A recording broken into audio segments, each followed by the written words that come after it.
నందమూరి బాలకృష్ణ మరియు పూరి జగన్నాథ్ కాంబినేషన్ లో గతంలో వచ్చిన పైసా వసూల్ సినిమా బాక్సాఫీస్ వద్ద ఆశించిన స్థాయిలో ఆడకపోయినా బాలయ్యను పూరి చూపించిన విధానం తేడా సింగ్ క్యారెక్టర్ ఫ్యాన్స్ కు బాగా నచ్చింది. అప్పటి నుంచి వీరిద్దరి కాంబోలో మరో సినిమా వస్తే బాగుంటుందని అభిమానులు ఎదురుచూస్తున్నారు. పూరి జగన్నాథ్ ఇప్పటికే బాలయ్య కోసం ఒక పవర్ఫుల్ యాక్షన్ స్క్రిప్ట్ ను సిద్ధం చేశారని, దానికి బాలయ్య కూడా ప్రాథమికంగా గ్రీన్ సిగ్నల్ ఇచ్చారని ఫిలిం నగర్ టాక్.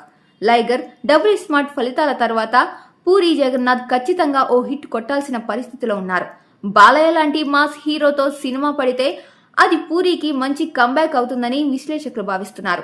ప్రస్తుతం బాలయ్య కేవలం మాస్ మసాలా సినిమాలకే పరిమితం కాకుండా కథ, బలమున్న వైవిధ్యమైన ప్రాజెక్టులను ఎంచుకుంటున్నారు. మరోపక్క పూరి జగన్నాథ్ విజయ్ సేతుపతితో స్లమ్ డాగ్ సినిమా పనుల్లో పూర్తి స్థాయిలో నిమగ్నమై ఉన్నారు.